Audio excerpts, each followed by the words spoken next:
কেন নামাজ পড়বা? নামাজে অনেক শান্তি, নামাজে অনেক তৃপ্তি, নামাজে অনেক মজা। আল্লাহর কোরআন অনেক সুন্দর, অনেক শান্তি। তুমি পড়ে দেখো, ওই নারীর ছবিতে শান্তি নাই ভাই। অশ্লীলতায় শান্তি হয় না, অতৃপ্তি বাড়ে, আরো দেখতে মন চায়। তাইলে তো তৃপ্তি হলো, তাইলে তো তৃপ্তি হলো। স্বামী স্ত্রী তো তৃপ্তি হয় হালাল ভাবে, কিন্তু অসভ্যতা জিনা ব্যভিচারে তৃপ্তি হয় না।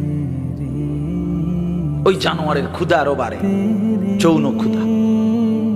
ওই জানোয়ার একসময় কুত্তার মতো হয়, শুয়োরের মতো হয়।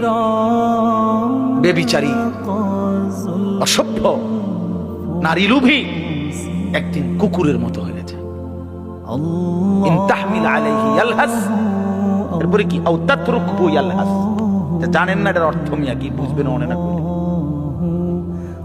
আল্লাহ তাআলা বলছে কুত্তার স্বভাব, ফামাসালুহু কামাসালিল কালব, এই কালব তো কুত্তা। আল্লাহ বলছে দুনিয়া লোভী কুত্তার মতো। মানে কি? ইন তাহমিল আলাইহি ইয়ালহাস আও তাতরুকহু ইয়ালহাস। তার উপরে বোঝা চাপাই দিল, জিহ্বা বাইর করে দেয়, ছাইরা দিল, জিহ্বা বাইর করে দেয়। এটা অর্থ, আয়াতের অর্থ মিয়া। আল্লাহ বলছে নাফরমান কুত্তার মতো।